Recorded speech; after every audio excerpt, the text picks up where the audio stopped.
విశ్వ నియమాలను మీరు వినే ఉంటారు. ఈ విశ్వ నియమాల ద్వారా మనం అనుకున్నది మనం పొందవచ్చు. అయితే ఈ నియమాలు 12 ఉంటాయి. అందులో ఉన్న నియమాలు మీకు తెలిస్తే లా ఆఫ్ అట్రాక్షన్ అనేది చాలా ఈజీ అయిపోతుంది. యూనివర్స్ లా అంటే విశ్వ నియమం. వీటిని సార్వత్రిక చట్టాలు అని కూడా అంటారు. మన విశ్వం అనేది ఈ లాస్ ని బేస్ చేసుకొని వర్క్ చేస్తుంది. కాబట్టి వీటిని మనం ఖచ్చితంగా తెలుసుకోవాలి. ఈ 12 లాస్ ని తెలుసుకోవడం ద్వారా మనకు యూనివర్స్ గురించి మంచి అవగాహన పొందగలిగే అవకాశం ఉంటుంది. అయితే ఈ లాస్ ఎలా పనిచేస్తాయో చూద్దాం. First one, law of oneness. Law of oneness అంటే ప్రతి పదార్థం కూడా కనెక్ట్ అయి ఉంటుందని అర్థం. ఈ ప్రపంచంలో ప్రతి దానికి ఏకత్వం అనేది కలిగి ఉంది. ఎక్కడో జరిగే వేరే వేరే విషయాలన్నీ ఒకదానితో ఒకటి అనుసంధానమై ఉంటాయని ఈ లా చెప్తుంది. వేరువేరు వ్యక్తులు ఏమనుకున్నా, ఏం ఆలోచించినా వారి ఆలోచనలు ఒక జీవితాన్ని ఏదో రకంగా ప్రభావితం చేస్తూ ఉంటాయి. అలాగే మన ఆలోచనలు కూడా ఎదుటి వ్యక్తుల జీవితాన్ని కూడా ప్రభావితం చేస్తూ ఉంటాయి. ఈ విధంగా ఒకరికొకరు కనెక్ట్ అయి ఉండటాన్ని లా ఆఫ్ వన్నెస్ అంటాం. ఈ నియమం విశ్వంలో ప్రతిసారి పనిచేస్తూ ఉంటుంది. ఈ నియమం ఆధారంగానే కొన్నిసార్లు మన లైఫ్లో మనం అనుకున్నవి, అనుకోనివి కూడా జరుగుతూ ఉంటాయి. దానికి గల కారణం ఏంటంటే ఈ విశ్వంలో ప్రతిదీ ఒకదానికొకటి అనుసంధానమై ఉండటం వలన వేరే వాళ్ళు ఏం ఆలోచించినా, ఏమనుకున్నా అవి మన జీవితాన్ని ఏదో రకంగా ప్రభావితం చేస్తాయి. మనకు కొంతమంది వ్యక్తులు తెలిసినా తెలియకపోయినా కూడా వారి ఆలోచనల ద్వారా ప్రభావితం అవుతూ ఉంటాం. దీనికి గల కారణం లా ఆఫ్ వన్నెస్. మనమందరం ఏకత్వం కలిగి ఉన్నాం. ఒకరికొకరం అనుసంధానం పడ్డామని అర్థం. Law of energy, law of vibration అని కూడా అంటారు. మన ఆలోచనల నుంచి మనుషుల వరకు ప్రతిదీ ఒక శక్తిని కలిగి ఉంటుంది. అది శక్తితో తయారవుతుంది. అందుకే దీనిని లా ఆఫ్ ఎనర్జీ అని కూడా పిలుస్తారు. లా ఆఫ్ వైబ్రేషన్ అంటే ఎనర్జీ లెక్కలేనన్ని ఫ్రీక్వెన్సీ స్థాయిలో వస్తూ ఉంటుంది. ఎనర్జీ వైబ్రేషన్ అనేవి నిరంతరం విశ్వంలోనికి ఆలోచన రూపంలో, మన చర్యల రూపంలోనికి పంపబడి ఉంటుంది. కాబట్టి శక్తి యొక్క చట్టం వ్యక్తుల కదలికల్లో ఉందని మనకు తెలియజేస్తుంది. ఈ చట్టం second one, law of action. చర్య యొక్క చట్టం అని అర్థం. ఈ నియమం ప్రకారం మన కోరికలను మేనిఫెస్టేషన్ చేయడానికి మనం చర్య అనేది ఖచ్చితంగా చేయాలి. అంటే యాక్షన్ మనలో ఉన్న భావోద్వేగాలకు మద్దతు ఇస్తూ మనం చర్యలు చేస్తూ ఉన్నప్పుడు మాత్రమే మన కోరిక నిజ జీవితంలోనికి రావటం జరుగుతుంది. మన వాస్తవ రూపాన్ని బట్టి మన చర్య అనేది ఖచ్చితంగా తీసుకోవాలి. ఉదాహరణకు ఒక వ్యక్తి ఉద్యోగం కావాలనుకుంటే ఆ ఉద్యోగానికి అప్లై చేయాలి, ఎగ్జామ్ రాయాలి. అలా కాకుండా ఉద్యోగాన్ని అప్లై చేసి ఎగ్జామ్ రాయకుండా మేనిఫెస్టేషన్ చేస్తే జాబ్ రాదు. ఎందుకంటే అక్కడ యాక్షన్ జరగలేదు కాబట్టి. ఈ భూమి మీద ఏదైనా చర్య మేనిఫెస్టేషన్ చేస్తున్నామంటే అది జరగాలంటే చర్య యొక్క చట్టాన్ని మనం అప్లై చేయాలి. Third one, law of correspondent. ఈ నియమం మనకు ఏం వివరిస్తుంది అంటే మన లోపల జరిగేది, మన లోపల భావాలను ఏమైతే వ్యక్తపరుస్తున్నామో, మన లోపల ప్రపంచంలో జరిగేది మన బయట ప్రపంచంలో ప్రతిబింబిస్తుందని ఈ నియమం ద్వారా మనకు తెలుస్తుంది. మన సబ్కాన్షియస్ ద్వారా ఏమనుకుంటామో, దేనిని అనుభూతి చెందుతామో, వైబ్రేషన్గా ఫీల్ అయ్యి ఎనర్జీని ఇస్తామో దానినే ఈ బయట ప్రపంచంలో సృష్టిస్తామని ఈ నియమం. ఫోర్త్ వన్, లా ఆఫ్ కాన్సెస్ అంటే ఎఫెక్ట్. ఈ నియమం ఏం వివరిస్తుంది అంటే ఈ యూనివర్స్లో మనం చేసిన ప్రతిదానికి ఒక కారణం ఉంటుంది. ఈ యూనివర్స్లో ఏం జరిగినా దానికంటూ ఒక ప్రభావం ఉంటుంది. మనం అనుకోకుండా ఏం జరగదు. మనం అందరం కష్టాలు అనుభవించినా, సుఖాలు అనుభవించినా దానికంటూ ఒక కారణం ఉంటుంది. మన ప్రవర్తన, మన ఆలోచనలు, మనం చేసే పనులు అన్నీ కూడా మంచి ప్రభావాలను, చెడు ప్రభావాలను కూడా సృష్టిస్తాయి. మన ఆలోచనలు చెరులుగా మారినప్పుడు జీవితం అనేది మారటం జరుగుతుంది. ఇప్పుడు మీరు కష్టాల్లో ఉన్నారంటే మీ ఆలోచనలను పూర్తిగా మార్చాలి. మీ ఆలోచనలు పూర్తిగా మారితేనే తరువాత జీవితం పూర్తిగా మారిపోతుంది. ఎప్పుడైతే మీ ఆలోచనలు మారుతాయో అప్పుడు మీ అంతట మీరే సరికొత్త జీవితాన్ని సృష్టిస్తారు, సృష్టించుకోగలుగుతారని ఈ నియమం తెలియజేస్తుంది. Fifth one, law of vibration లేదా లా ఆఫ్ ఎనర్జీ. మన ఆలోచనల నుండి ప్రతి మనిషి వరకు కూడా ప్రతిదీ శక్తితో తయారవుతుంది.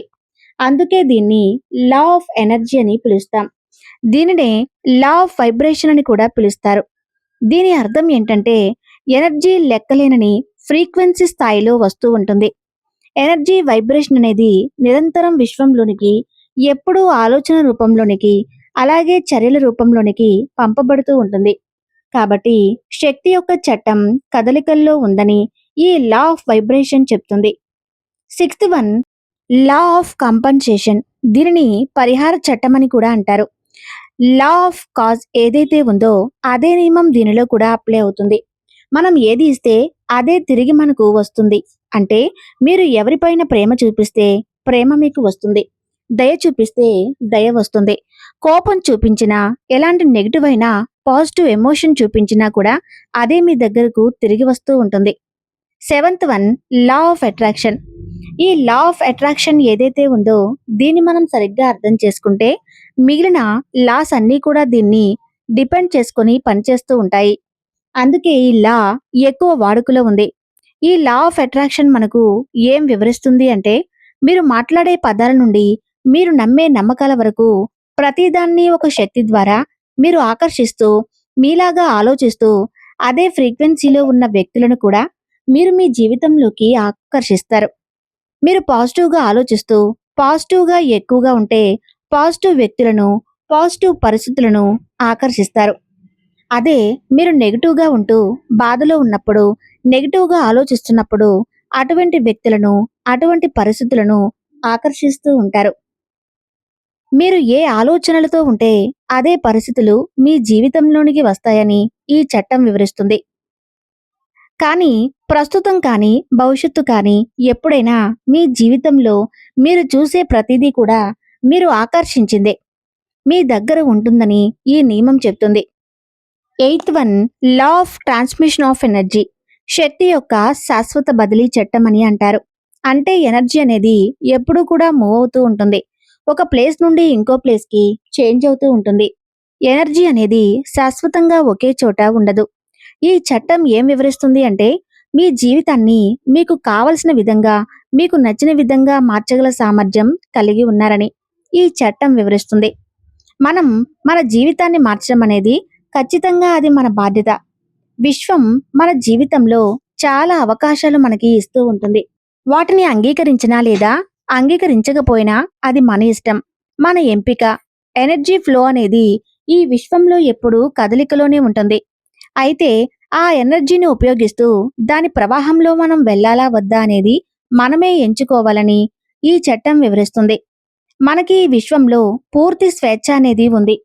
మన ఎనర్జీని మనం ఎలా ఉపయోగిస్తున్నాం అనేది మన చేతుల్లోనే ఉంటుందని ఈ చట్టం వివరిస్తుంది. Ninth one, law of relativity. ఈ చట్టం యొక్క అర్థం ఏంటంటే మన భౌతిక ప్రపంచంలో ఉండే ప్రతిదానికి సంబంధం ఏదో ఒక దానితో పోల్చడం ద్వారా నిజమవుతుంది. అంటే ప్రతిదానికి రిలేటివ్ అనేది ఉంటుందని ఈ చట్టం వివరిస్తుంది. ఎలా అంటే ఉదాహరణకు మనం చీకటితో పోలిస్తేనే వెలుగు యొక్క ఉనికి తెలుస్తుంది. అలాగే మంచి చెడులతో పోలిస్తేనే మంచి యొక్క ఉనికి తెలుస్తుంది. మనం ఏదో ఒక దానితో రిలేటివ్ చేసి చూసినప్పుడు మాత్రమే మనకు ప్రతిదీ దాని విలువ తెలుస్తుందని ఈ చట్టం వివరిస్తుంది. మనం మంచి ఆలోచనలు శక్తిపై దృష్టి పెట్టినప్పుడు మరిన్ని మంచి విషయాలు మన జీవితంలోకి రావటం జరుగుతుంది. అదేవిధంగా పరిస్థితి ఎదుటివారితో పోలిస్తూ చెడుపై దృష్టి పెట్టినప్పుడు చెడు ఆలోచనలు మన జీవితంలోనికి రావటం జరుగుతుంది. మన జీవితం మనం ఎలా చూస్తే ఆ విధంగా ఉంటుంది. మనం దేని మీద దృష్టి నిలుపుతామో అదే జరుగుతుందని ఈ నియమం మనకు తెలియజేస్తుంది. Tenth one, law of polarity. ఈ విశ్వంలో ప్రతిదానికి వ్యతిరేకం అనేది ఉంటుందని ఈ చట్టం వివరిస్తుంది. అంటే పాజిటివ్ ఉంటేనే నెగిటివ్ ఉంటుందని ఈ విశ్వం ద్వంద్వత్వాన్ని సూచిస్తుంది. ప్రకృతిలో రెండు రకాలు అంతా ఉంటాయని అలాగే భిన్నంగా ఉంటాయని ఈ చట్టం వివరిస్తుంది. ఉదాహరణకు ప్రేమ ఉంటే ద్వేషం ఉంటుందని, అట్రాక్షన్ ఉంటే డిస్ట్రక్షన్ ఉంటుందని, విశ్వంలో ప్రతిదీ ఆపోజిట్ వాటిని కలిగి ఉందని ఈ చట్టం చెబుతుంది. ఈ చట్టం పాజిటివ్ లేదా నెగిటివ్ డిఫరెన్సెస్ అని అర్థం చేసుకోవడానికి బాగా యూజ్ అవుతుంది. దీని ద్వారా మనకి అవసరం లేని ఆలోచనలు మనకు అవసరమయ్యే ఆలోచనలుగా మార్చుకోవచ్చు. 11th one, law of rhythm. విశ్వంలోని ప్రతిదానికి ఒక ప్రత్యేకమైన అలెన్ అనేది ఉంటుంది. దీనినే లా ఆఫ్ రిథమ్ అంటాం. దీనినే లై సిద్ధాంతం అంటారు. జీవితానికి ఒక లై ఉంటుంది. దీనికి తరంగాలు ఉన్నాయి. అలాగే ప్రవాహం కూడా ఉంది. జీవితంలో ఏదైనా హై వేవ్ లో జరుగుతుంది అంటే వెంటనే లో వేవ్ అనేది వస్తుంది. ప్రతి లాలో కూడా హై వేవ్ ఉంటుంది. చాలా మంది కూడా లా ఆఫ్ అట్రాక్షన్ లో హై వేవ్ లో ఉండాలనుకుంటారు. కానీ జీవితం అనేది రిథమ్ ని బేస్ చేసుకుని వర్క్ చేస్తుంది. అంటే లైఫ్ లో ఏది పర్మనెంట్ కాదు. అప్ అండ్ డౌన్స్ అనేవి ఖచ్చితంగా ఉంటాయి. ఇవి మనకు అన్ని విధాలుగా తెలుస్తూ ఉంటాయి. 12th one, law of gender. ప్రతి మనిషిలో స్త్రీ మరియు పురుష శక్తి రెండు రకాల శక్తులు ఉంటాయి. ఈ రెండు రకాల శక్తులు జీవితంలో అందరికీ అవసరమే.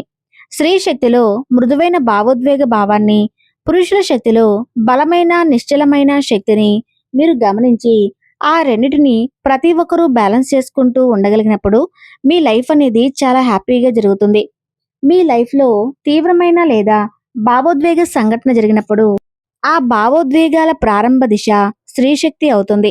అదేవిధంగా ఆ సమస్యను పరిష్కరించడానికి, అధిగమించడానికి మీరు ఏదైనా ఒక ప్రణాళికను వేశారంటే ఆ శక్తి పురుష శక్తి అవుతుంది.